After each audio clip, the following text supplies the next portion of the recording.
मैं जब सुबह उठता हूं सबसे पहले इसे यूज करता हूं।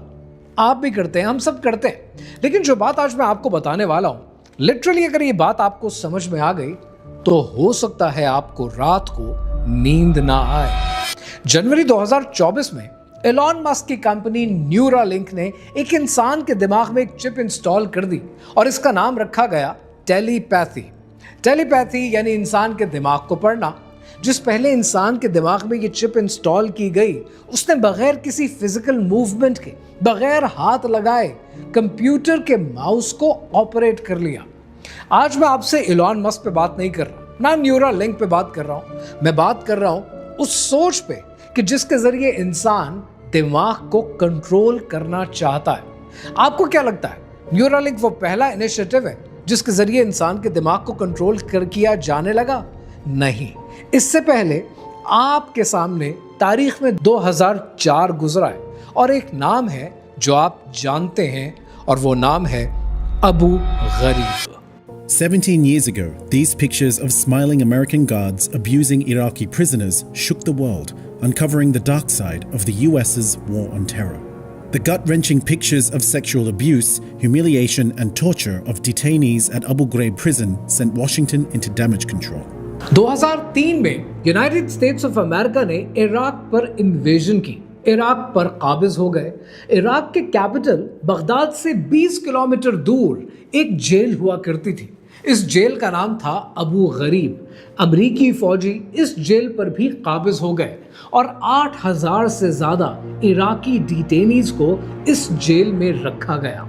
लेकिन उसके बाद इन डिटेनीज के साथ क्या सलूक किया गया वो आज अबू गरीब के नाम से जाना जाता है। लिटरली अगर आप इन पर होने वाले जुल्म की तस्वीरें देख लें, आपकी रातों की नींद उड़ जाएगी। इन डिटेनीज को सेक्सुअली ह्यूमिलिएट किया गया, इन्हें नंगा किया गया और इनके ऊपर कुत्ते छोड़े गए। मुझे अच्छे से याद है 2003 में मैं यूनिवर्सिटी में पढ़ा करता था। जब अबू गरीब का वाकया कोट हुआ तो टेलीविजन स्क्रीन्स पर पूरी दुनिया में इसके बारे में बात होनी शुरू हो गई और दुनिया के मुख्तलिफ टेलीविजन चैनल इस वाकये को रिपोर्ट नहीं करते थे। लेकिन उस वक्त भी कुछ टीवी चैनल कुछ तस्वीरें दिखा दिया करते थे। आई रिमेंबर कि जब ये वाकया हुआ तब टेलीविजन चैनल्स पे जब ये तस्वीरें दिखाई गई, मेरे वालिद प्रोफेसर इकबाल बख्त, उनकी आंखों में आंसू थे, उनके ज़बान पर ये लफ्ज़ थे कि ये जो भी हैं मुसलमान हैं, हमारे भाई हैं, दहशतगर्द हैं नहीं है वो बात की बात है कि डिटेनीज हैं, ये हमारे भाई हैं। एंड आई रिमेंबर कि जब वो तस्वीरें चलती थी तो उन्होंने पता है क्या किया? इतना जुल्म देखकर उन्होंने टेलीविज़न स्क्रीन को ऑफ कर दिया। उनकी आंखों में आंसू थे। अबू गरीब में जो कुछ इंसानों के साथ हुआ, ये कोई एक्सपेरिमेंट नहीं था, ये एक कैरिकुलम था। और ये कैरिकुलम अबू गरीब के वाक़े से 50 साल पहले लिखा गया। सन 1953 में यूनाइटेड स्टेट्स ऑफ अमेरिका के एक डिक्लेयर्ड प्रोग्राम में, और उस प्रोग्राम का नाम है MK अल्ट्रा। ये कहानी शुरू होती है सन 1953 में। कोरियन वॉर रिसेंटली एंड हुई थी और कोरियन वॉर के अंदर बहुत से American soldiers prisoner of war बन गए थे। इन अमेरिकन सोल्जर्स ने प्रिजनर ऑफ वॉर बनने के बाद कैमरे के ऊपर इंटेरोगेशन के दौरान अपने वॉर क्राइम्स एक्सेप्ट करने शुरू कर दिए थे। अब जरा सोचें कि आपके ही सोल्जर्स पकड़े जाएं और अपने वॉर क्राइम्स एक्सेप्ट कर लें। ये बात सुनकर यूएसए की एस्टैब्लिशमेंट के अंदर एक खलबली मच गई।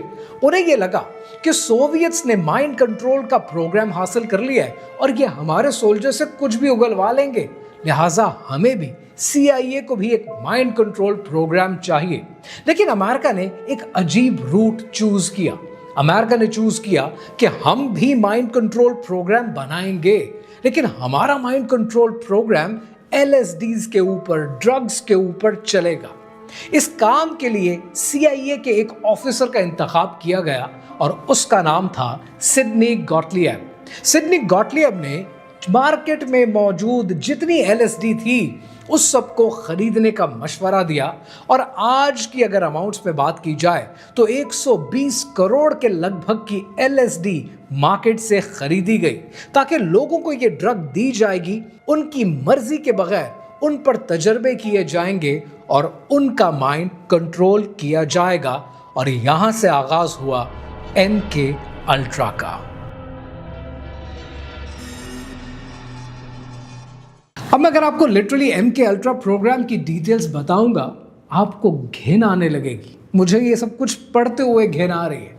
MK अल्ट्रा प्रोग्राम के अंदर इन्होंने अपने एक्सपेरिमेंट्स किए आम लोगों पर बगैर उनकी नॉलेज के, और ये एक्सपेरिमेंट्स जेलों में चलते रहे, ये एक्सपेरिमेंट्स हॉस्पिटल्स में चलते रहे, ये एक्सपेरिमेंट्स इवन सड़क पर चलते रहे। अब आप यहाँ सोचेंगे कि सड़क पर एक्सपेरिमेंट कैसे?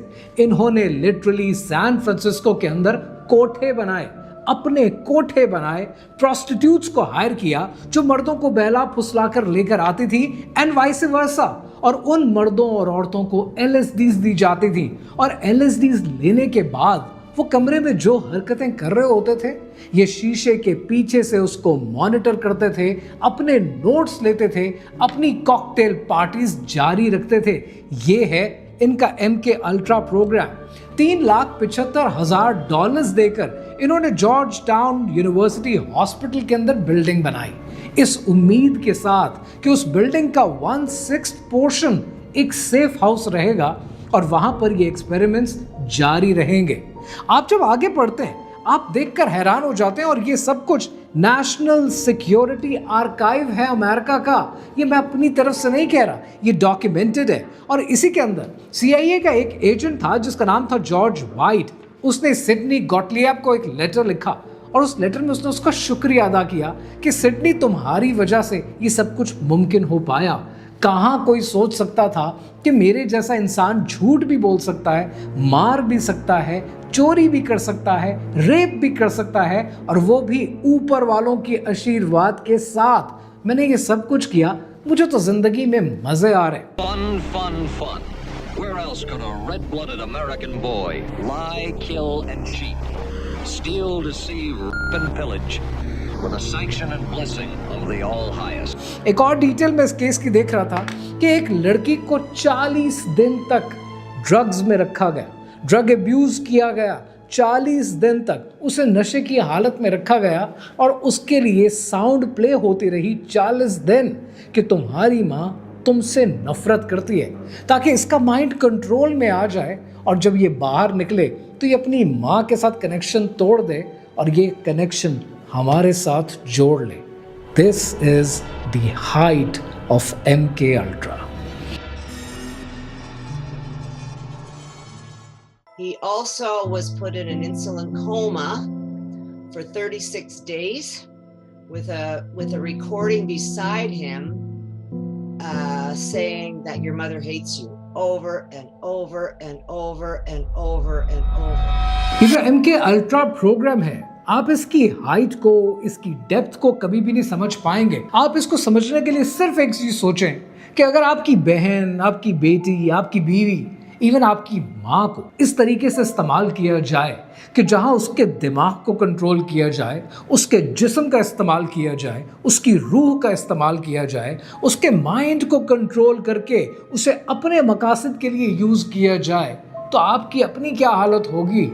ये है पावर का स्ट्रक्चर, और पावर हमेशा बेरहम होती है। मुझे याद है कि इसके हवाले से एक और केस बड़ा मशहूर हुआ था कि 1953 में एक अमेरिकन आर्मी का बैक्टीरियोलॉजिस्ट था Frank Olson. Frank Olson connected था MK अल्ट्रा प्रोग्राम के साथ, और एक दिन सिडनी गॉटलिएब उसको लेकर मैरीलैंड चला गया एक रिट्रीट पर, और उस रिट्रीट के अंदर इस इंसान की, फ्रैंक ऑल्सन की ड्रिंक के अंदर सिडनी गॉटलिएब ने सीक्रेटली LSDs डाल दी। 9 दिन के बाद न्यूयॉर्क में 13वें फ्लोर से गिरकर फ्रैंक ऑल्सन मर गया। उसके बाद जितनी इन्वेस्टिगेशन हुई, उस इन्वेस्टिगेशन में कहा गया कि उसने सुसाइड की है।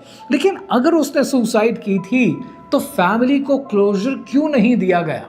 22 साल खामोशी रही, और 22 साल के बाद खुद US के प्रेसिडेंट जेरार्ड फोर्ड ने उसकी फैमिली को इनवाइट किया, $7.5 लाख दिए और कहा कि जो हुआ रहने दें, चुप रहें, लेकिन आज भी फ्रैंक ओल्सन का बेटा कहता है कि मेरा बाप बोलना चाहता था इस प्रोग्राम के खिलाफ, उसको मार दिया गया। अब यहां से सोचें कि MK अल्ट्रा प्रोग्राम अमेरिका की हिस्ट्री में कितना इंपॉर्टेंट प्रोग्राम होगा कि जिसके लिए वो अपने ऑफिसर तक की कुर्बानी देने को तैयार हैं। और आज MK ultra program in other way, shape और फॉर्म में आपके सामने दुनिया के हर मुल्क में जारी है। It was the most secret program ever conducted by the CIA in the United States. Patients at psychiatric hospitals, prisoners in federal institutions, and even people in the public were given drugs without their awareness or consent and experimented upon. अब यहाँ पर आपके जहन में एक सवाल आएगा कि MK अल्ट्रा प्रोग्राम में, अबू गरीब जेल में और न्यूरालिंक में कॉमन क्या है? ये तीनों चीजें ही तो कॉमन हैं। 1953 में MK अल्ट्रा प्रोग्राम के जरिए इन्होंने पहले ड्रग्स से कंट्रोल करने की कोशिश की। 2003 और 4 में अबू गरीब जेल के अंदर इन्होंने डर से कंट्रोल करने की कोशिश की और 2024 के अंदर अब ये चिप से कंट्रोल करने की कोशिश कर रहे हैं। और टारगेट वही एक कॉमन है, आपका दिमाग, आपकी सोच और आपके फैसले। वो चाहते हैं कि आपके फैसले आपकी मर्जी से ना हो, इनकी मर्जी से चलें। बचपन से एक बात सुनते आ रहे हैं कि दज्जाल जब आएगा तो वो हक को बातिल और बातिल को हक दिखाएगा। लोग कंफ्यूज होंगे और उसकी बातों में आ जाएंगे। तो नेचुरली बचपन से एक सवाल है जो हम एक दूसरे से पूछते आए हैं, अपने आप से पूछते आए हैं कि कोई इतना ताकतवर कैसे हो सकता है, कोई इतनी पावर कैसे हासिल कर सकता है कि सारी दुनिया उसकी बात मानना शुरू कर दे।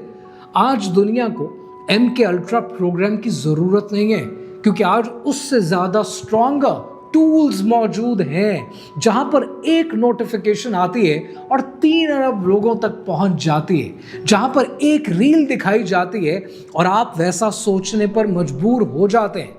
आज आपकी सोच इनके कंट्रोल में है और उस सोच को बदलने के लिए ना आप किताब पढ़ते हैं, ना आप कोई नया एक्सपीरियंस हासिल करते हैं, ना आप दीन को जानने की कोशिश करते हैं। आप वो सोचते हैं जैसा कंटेंट आपको दिखाया जाता है, आप वो खाते हैं जो सेलिब्रिटीज और इन्फ्लुएंसर्स प्रमोट करते हैं, और आप वो खरीदते हैं जिसका इश्तहार आपके सामने आता है। तो इस सारी कहानी का लुब्बे लुबाब इस एक सवाल पर आता है कि आपको क्या लगता है कि आज जो फैसले आप करते हैं, आपको लगता है कि वो फैसले आपके हैं?